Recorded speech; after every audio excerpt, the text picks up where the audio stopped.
So why not make money showing the downfall of your relationship, your marriage? You are now not very much together. It's great to show Harry and how he is so not happy at the moment. Let's throw a bunch of money at you to let us see what's going on with you as a couple now. And Harry has to do it. Like, what can he do? He doesn't have anything left that is going to, be the money making opportunity that he really needs. And I think this is the way he's going to go out. He's going to do this. He's going to show his ugly side. Developing today, Meghan Markle is preparing for her first Kardashian-style reality TV show, despite Hollywood brutally turning on her after a succession of diva-like strops and major commercial flops has made her toxic amongst Hollywood executives. But let me take you through this brand new reporting. Then we're going to get analysis from royal YouTube sensation P. Diner. But it's Rob Shooter who has broken this news, reporting Meghan and Harry fuel new backlash as sources confirm a reality show is coming soon. And remember, Rob Shooter was the first to reveal the end of the Netflix deal. So he's very tapped into this world in the US, and he writes, the internet rolled its eyes at Meghan Markle's perfectly staged World Series celebration, but insiders tell Shooter Scoop there's a bigger reason the cameras were rolling. A new reality-style series is quietly underway. Sources say the couple has been working on a glossy California sun-drenched project about joy, parenting, and celebrity friendships.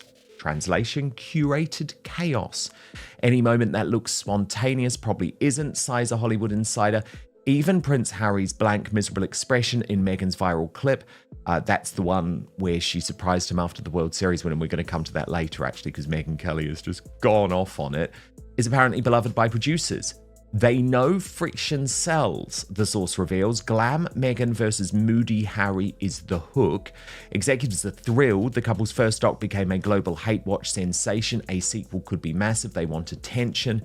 Any attention, whispers one streaming strategist. And P. Diner, the irony here is it probably is the one series, a traditional Kardashian-style reality series, is, I know this from my own reporting, what Netflix has always wanted from Harry and Meghan. That's exactly right. This is what they were trying to get them to do in the very beginning. And now that they see that they are not able to bring in the numbers with Meghan's With Love crap show, they're going to have to do this now. And it is so cringe. I cannot believe a prince is going to be involved in this. But the take on it really is going to be, like they were saying, the grumpy Harry. Okay, this to me looks like the, Kris Jenner and Bruce at the time when he started doing the Kardashian show. When we all knew it was over. We all knew it was over. We could all see for ourselves just watching the Kardashians. This is the most dysfunctional relationship as he slowly morphed into looking much more feminine. Developing tonight, Meghan Markle and Prince Harry are quietly laying the groundwork for the one thing they swore they'd never become: Kardashian-lite reality stars, selling their chaos to the highest bidder. The reports are clear. A glossy, California, sun-drenched unscripted series, cameras rolling in Montecito, pitched as joy, wellness, parenting, famous friends. Translation, content, clicks. Curated chaos. And producers were told love it, not because it's inspirational, not because it's meaningful, but because Harry looks miserable. Because Glam Meghan versus Moody Harry is a storyline. Because nothing sells like a slow-motion marriage collapse caught in 4K. This isn't a love story anymore. It's a format. And the moment a royal marriage becomes a format, it's over in every way that counts. So why not make money showing the downfall of your relationship, your marriage? You are now not very, much together. It's great to show Harry and how he is so not happy at the moment. Let's throw a bunch of money at you to let us see what's going on with you as a couple now. And Harry has to do it. Like, what can he do? He doesn't have anything left that is going to, be the money making opportunity that he really needs. And I think this is the way he's going to go out. He's going to do this. He's going to show his ugly side, make money doing it, and it's going to show the downfall of this relationship, because it's definitely a play on what has happened in the past with Kris Jenner and Bruce. I mean, yeah, it's the same thing. And we know Meghan is completely looking up to the Kardashians, but of course, so much of what she does now, and I do find this quite toxic, P. Dinah, is about, can she convince Harry to come along for the ride when deep down he doesn't want to do this? And there is a certain toxicity to that. But of course, it comes amid these headlines of actually Hollywood executives saying, hell no, we're just not interested. And I wanted to read you Tom Sykes of The Royalist blog on Substack and his take on this. He reveals how Hollywood soured on Harry and Meghan, saying they have burned through Hollywood goodwill after a series of flops and missteps. And he writes in a sage analysis, I think, for Harry and Meghan themselves, of course, it's a very different matter. They entered the entertainment business with an astonishing platform. Their arrival promised a merger of royal gravitas and California creativity, a partnership that drew comparisons to the Obama's deal. The couple spoke of compassion, purpose, and uplifting communities through their storytelling. Today, that energy feels completely dissipated. The grand multi-year contract has been quietly renewed as a smaller first look deal, the kind that keeps the door open but lowers expectations. The last thing due to air from Archewell is a Hollywood special for Meghan's show with Love Meghan, expected next week. Meghan came close to conceding in a recent interview that the show won't be renewed when she said she wants to recast her recipes as 2-minute viral snaps. It's unclear how this aligns with Harry's assertion from last week that evil men run social media. Then again, Harry has also made it clear that he would much rather his kids' images weren't posted on social media, but Meghan continues to post them. The trouble is that while the couple's names still guarantee headlines, viewers only seem interested if they can deliver salacious royal gossip. As one Hollywood executive said to me recently, if Harry wanted to do something on Diana or the Hewitt stuff, referring to James Hewitt, that would work. Rumours abound that Harry is considering a documentary about Diana for Netflix slated for 2027. Quite why Harry and Meghan thought they would be skilled TV producers remains a mystery, but the truth is that judging by the results, they are not very good at this tough job. The brand's failure is evident in smaller ways as well. The Sussexes rarely appear at premieres or industry parties. Meghan's as ever lifestyle brand, despite its partnership with Netflix's consumer vision, does not feature in the company's flagship retail cafe. A reminder that synergy only stretches so far. And I think Tom Sykes has been very fair there, P. Dinah, at really explaining the difficulty, but making it clear that Hollywood executives, while they have turned and while they're sick of their behavior, if there is a salacious enough proposition on the table, which a reality TV show certainly would be, especially one involving the children, which we know Meghan wants, Harry doesn't, they'd take it. Yeah. And I think it's also going to be a compromise. Something's going to happen with the children as well. Like, how are you going to do this kind of a show and not show the children? I think that is what they're going to also put out on the platter. I just don't think you can, because like the Kardashians, the thing about the Kardashians, yes, they have full control of their message, right? But my God, there is a certain expectation that nothing is off limits, including their children. Right. Yeah. So they really have to do it. What else is going to be interesting about Meghan and Harry, being grumpy and like what? The conflict that you have as parents, that's going to be interesting. And so you can't have that conflict and not really highlight the children. So, at this point, it looks like Harry has sold his soul to the devil. He has to really compromise everything, and then going out on platforms talking about the ills of social media with children. But here your children are now, it looks like, going to be a part of a reality show. I mean, it's quite just crazy for me to see Harry in this position, because it just is such a far cry for me as an American to see a prince now doing these traditional American things with this very American Kardashian family, you are now becoming that. That to me is just disgusting. I find such disgust in that Harry being anywhere near this, but he kind of has to do it, right?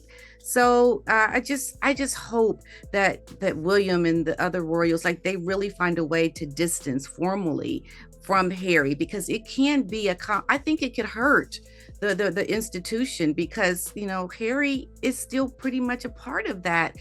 I mean, in a roundabout kind of way. I mean, he is, but there's nothing that has really drawn a fine line between Harry's life in America and who his family is. That needs to happen, because this is a step too far.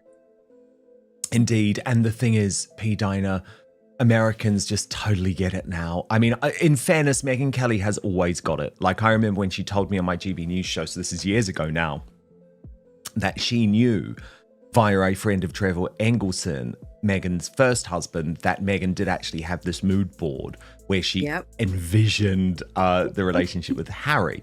But I have to say, one of my favorite moments of the week was when Meghan just destroyed Meghan and Harry for their performative World Series display. I just want to play you a couple of the highlights.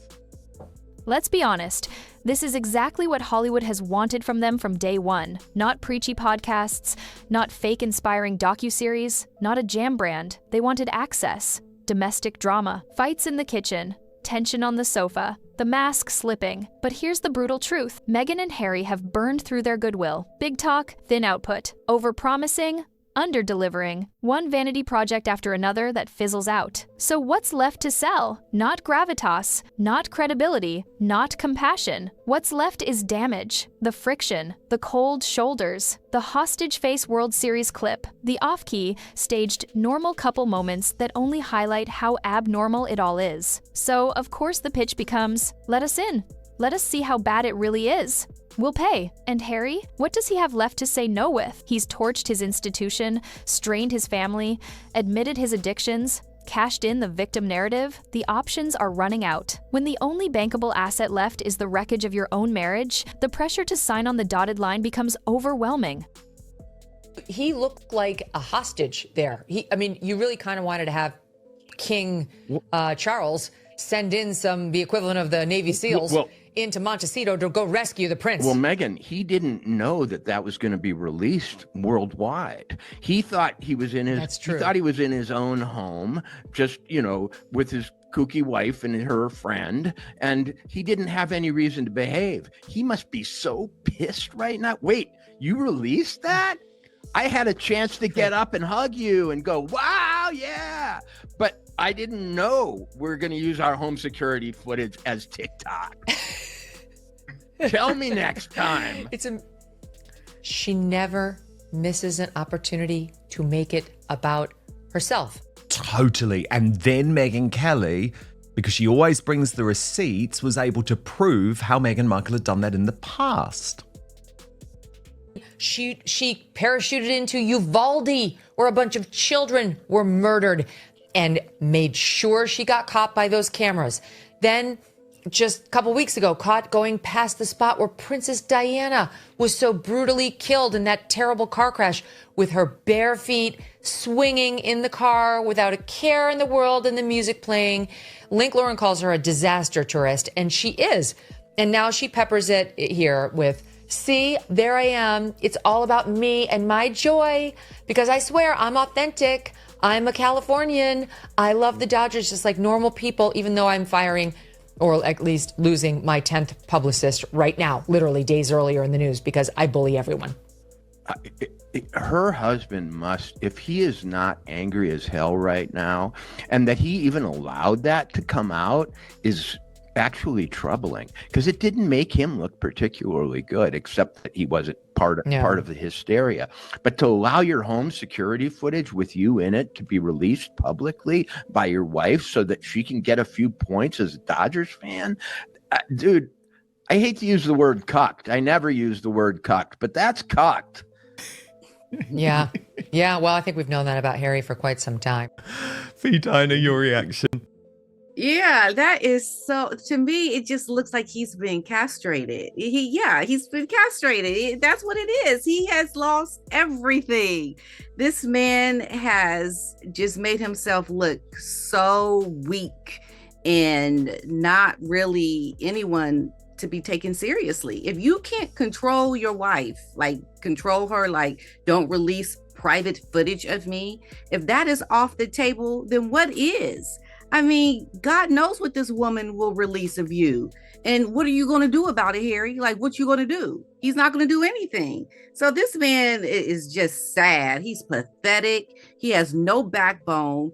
And any and everything that happens to him, he deserves it. Because you let it get to this point right now where you allow your wife to release such private images of you and you do absolutely nothing about it. Oh, but go to the press. I'm not happy about it or whatever.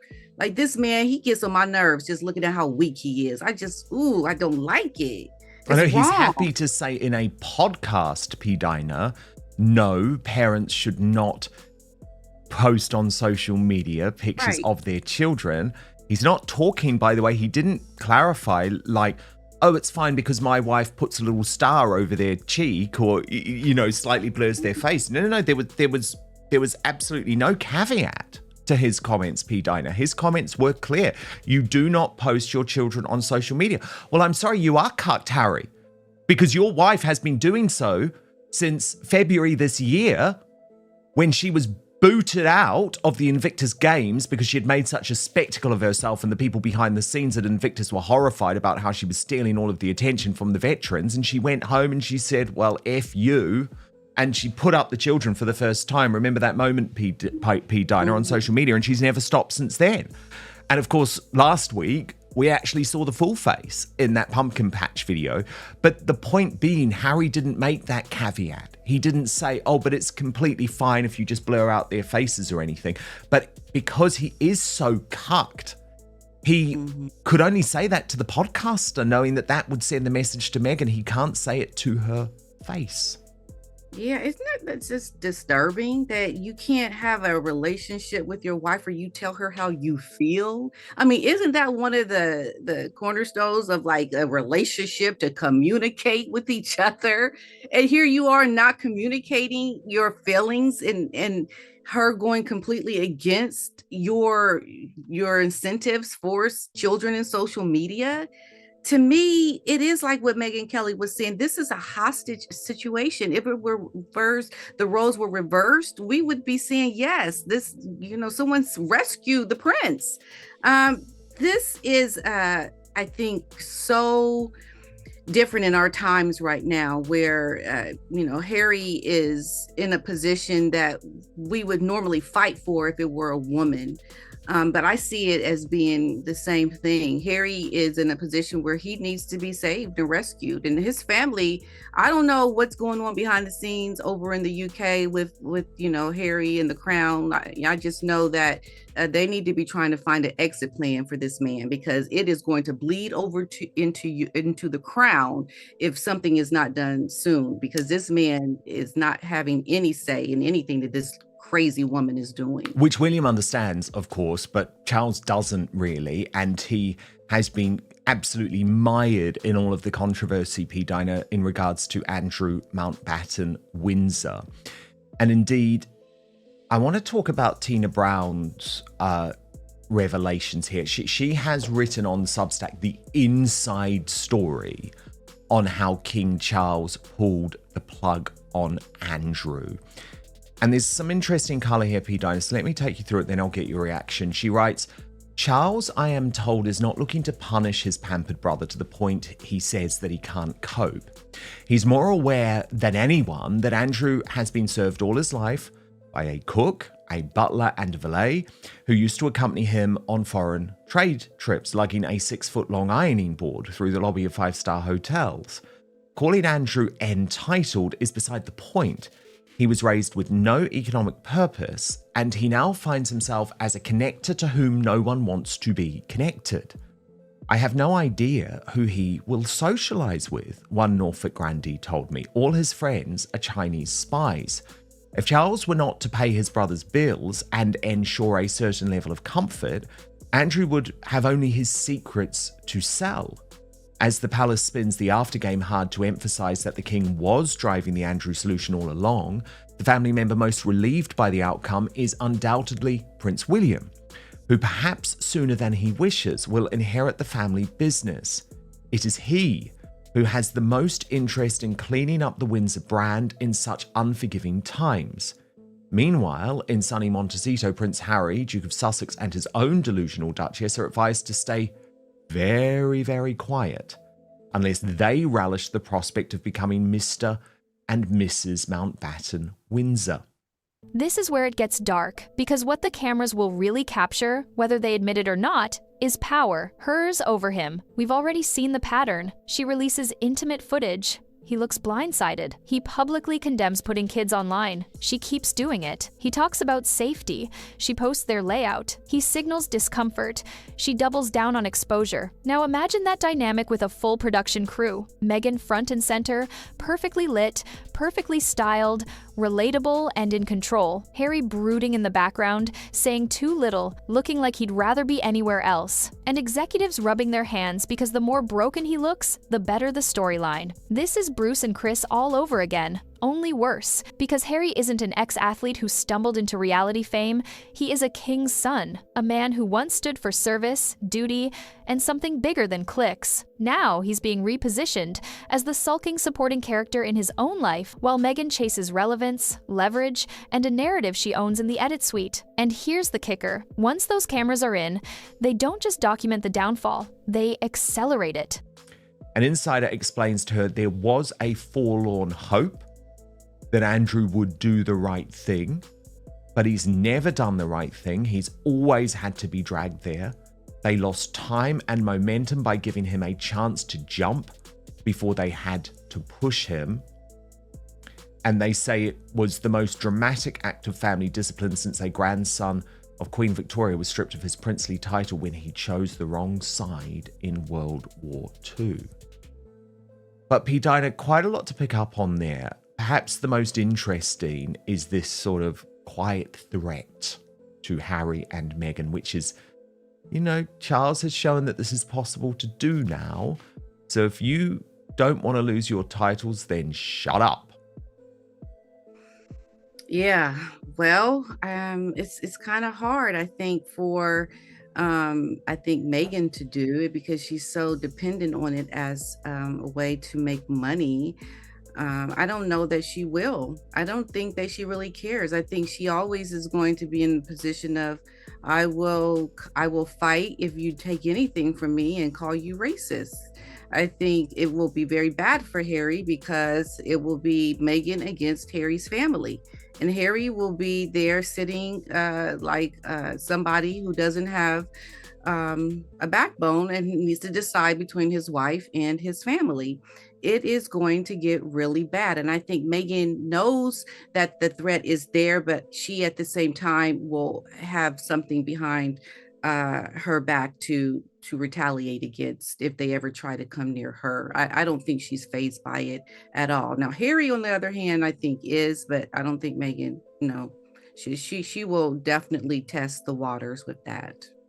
It's an interesting insight into how Charles views these things, though, P. Dinah, because it's a bit like with Harry and Meghan. He could have been more ruthless. He could have punished, and actually, maybe that was the better thing to do. But instead, what he hopes is that he can take a softly approach, sort of keep these people financially solvent and prove that they're not going to turn.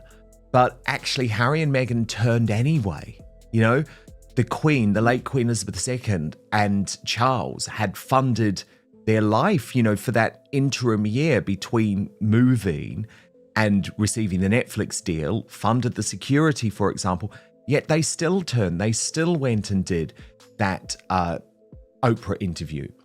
Personally, based on my discussions with sources close to Andrew P. Dinah, he has no intention of doing that because he's just made in a different way to Harry and Meghan. And that's why And people don't necessarily like to hear this, P. Dinah, but that is why Buckingham Palace still view, and certainly Kensington Palace, William and Catherine still view Harry and Meghan as a much more clear and present threat to the British monarchy than they do Andrew and Fergie. Because, Andrew and Fergie are, of course, deeply embarrassing and are not going to go down well in history. But they don't have any desire, P. Dinah, to burn the house down. They don't have any desire to destroy the monarchy. They don't intend to describe it as racist or anything like that. And they want their two daughters, Princesses Beatrice and Eugenie, to keep their titles. Yes, now that is true for Andrew, but I would have to push back a little bit on Sarah Ferguson, because there were talks about Sarah and her children now falling out. Sarah feels like she has to go into exile, perhaps maybe to Switzerland, I heard, or Portugal. And there are talks about her maybe even writing a book, a tell-all. So I think, the king did what he did with Andrew because, he won't do anything. Andrew won't do anything if he's taken care of. He's funded by the king. But Sarah has not been given the same opportunities as Andrew. She's not even sticking by Andrew anymore. So I think who to worry about would be Sarah at this moment, because she feels very hurt and betrayed by all of this, and surprisingly will not even go with Andrew. She's going to be gone because he doesn't have anything else that could help her. So she's kind of doing what we know Meghan would do, right? So I would be very concerned about Sarah. But Andrew, no, I wouldn't be concerned. He's going to be taken care of, and that's a good thing because he would have a lot to say. Oh, yes, he would. Oh, yes, he would. P. Dinah, royal YouTube sensation. Thank you so much. And of course, for all the best royal analysis, make sure you subscribe to P. Dinah on YouTube. But we always love having you as part of Outspoken, P. Dinah. All of this plays out against a brutal new backdrop. The king has just shown he can strip a prince. The Andrew precedent is real. Titles are no longer untouchable mythology, they're conditional, revocable. So picture the optics. While William is out there building Earthshot, salvaging the brand, acting like a future king, Harry and Meghan are filming confessionals in Montecito, turning royal fallout into reality arcs, maybe even pulling the children into the frame to keep the audience hooked. At that point, how long before the palace decides, enough? How long before the Duke and Duchess get retired to Mr. and Mrs. Mountbatten Windsor for good? Meghan thinks she can outplay that moment, lean on identity politics, scream racism if consequences come. Harry, deep down, knows different. He knows what letters patent look like now. He's seen exactly how quickly a prince becomes just a surname. And that's why this reality show move, if they go through with it, is more than cringe. It's an admission that the grand post-royal vision failed. An admission that the marriage is now more profitable, broken than healed. An admission that the only card left is to televise the collapse and hope there's still someone willing to watch it.